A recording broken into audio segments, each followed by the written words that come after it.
Seahawks, as always. June 10th, the team hosted wide receiver Robbie Chosen for a tryout at minicamp. If you don't know who Robbie Chosen is, he's changed his name a few times. His wide receiver is Robbie Anderson previously known as Chosen Anderson as well.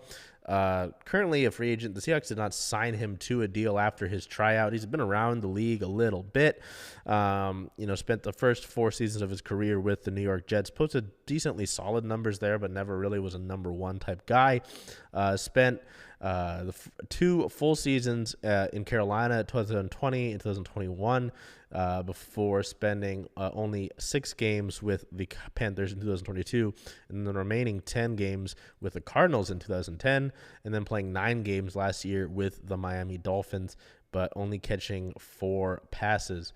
His real big year came in 2020, where he was a 1,000-yard receiver with the Panthers, started all 16 games, caught 3 touchdowns, 1,000 yards on the year there.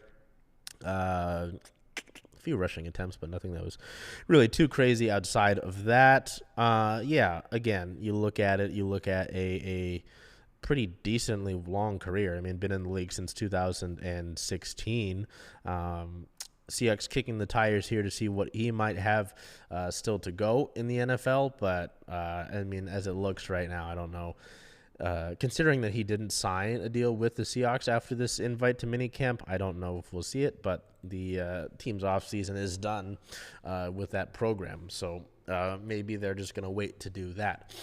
Also announced on the 10th, the team announced that they would be hosting Football Fest at Lumen Field once again. It will take place this year on August 3rd. Gates will open at 12 p.m. Pacific, and practice will begin at 1 p.m.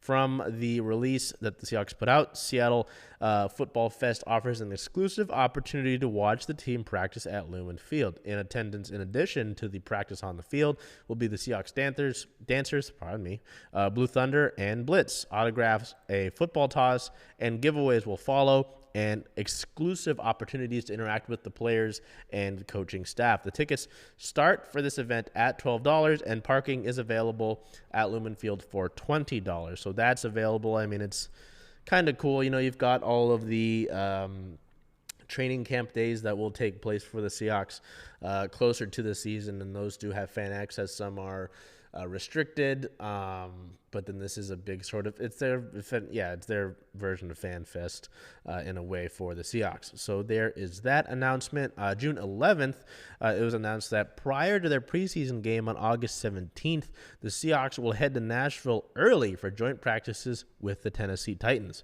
The Seahawks did not do this sort of thing during the Pete Carroll era, and they really haven't done this since 1991 in Portland, when they scrimmaged the Atlanta Falcons at Portland State University. Previously, from that, they had some scrimmages with the Houston Oilers for 3 consecutive preseason scrimmages dating from 1986 to 1988, the last of which was played at the Tacoma Dome. So there is that.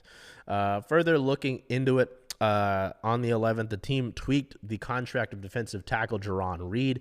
Reed essentially had $530,000 from his deal turned into part of the base of his contract. It was previously incentives. There's not a lot that happens with this. The max value remains the same, and all of that contract is non-guaranteed. This wasn't about clearing up any cap space. His cap number really didn't move very much at all. It seems more to be that Seattle's giving a small contract sweetener to a player that had played a lot of snaps for them last season and still will be a big part of the plans under head coach Mike Macdonald. We're going to continue with things as we have the last few weeks with getting some minicamp notes from Seattle Times Seahawks beat writer Bob Condotta from minicamp. This is on the 11th. The same guys who missed OTAs due to injury were sidelined again, including Abe Lucas, Anthony Bradford, Tyrell Dodson, Jerome Baker, Jarran Reed II, and Cameron Young. Cameron Young out with what Mike Macdonald said is a lower body injury. Punter Michael Dixon was absent as he is getting married. Backup tight end Brady Russell handled the holds in his absence. George Fant also did not take part in the end of practice with an injury, but it didn't appear serious as he stayed on the field in uniform. Abe Lucas watched some of practice from the sideline, which is the first time that he'd been seen there. McDonald said he had no update on Lucas other than he is still shooting for training camp. With no offensive tackles in Abe Lucas or George Fant, Raekwon O'Neal worked at the right tackle position with the number one offensive line group at the end of practice. McClendon Curtis remained the number one right guard with Olu Oluwatimi at center, Laken Tomlinson at left guard, and Charles Cross at left tackle. Linebacker John Radigan and cornerback Trey Brown each had interceptions in this practice. The Seahawks also had actual NFL referees officiating that day, and they would have them the next day, and they would have a rules meeting with the officials and players the next day. This often happened in training camp in the past, but the Seahawks had been getting that done there. Linebacker Blake Lynch had also been attending camp on a tryout basis. On the 12th of June, defensive tackle Buda Jones, who had been placed on waivers so that the Seahawks could sign quarterback P.J. Walker, cleared those waivers and was placed on the team's injured reserve. And we go into more minicamp notes from Bob Condotta. A few other notes on what had turned out to be the last of Seattle's minicamp practices, as we'll get to why that was later. Good day for the defense with 5 interceptions in 11-on-11 sessions, including a pick 6 from cornerback Michael Jackson. Geno Smith threw 2 picks, and Sam Howell threw 3. Wide receiver Jackson Smith-Njigba left practice early with a shoulder issue, but Mike McDonald indicated that it was not serious. Wide receiver and kick returner Laviska Shenault also left early after injuring his toe.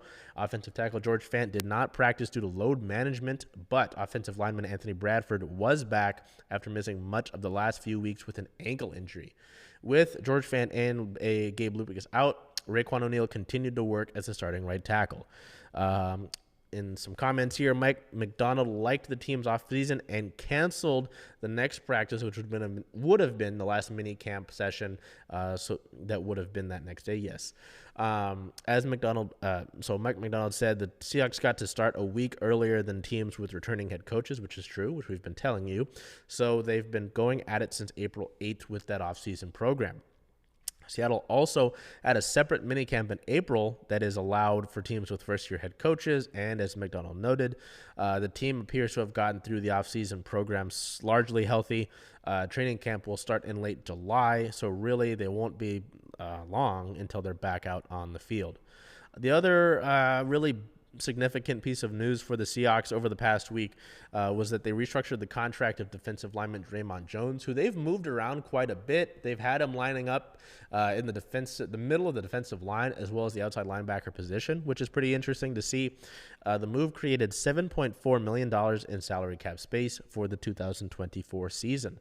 Jones originally signed a 3-year contract with $51.5 million in March 2023, the largest the Seahawks have handed out to an external free agent after he played his first 4 years of his career with the Denver Broncos. Jones was due a base salary of $11 million for this season. The Seahawks turned $9.875 million of a 2024 salary into a bonus, the maximum allowed since players have to earn at least a minimum salary each year. They added 2 void years in 2026 and 2027 at the end of his contract in addition to this.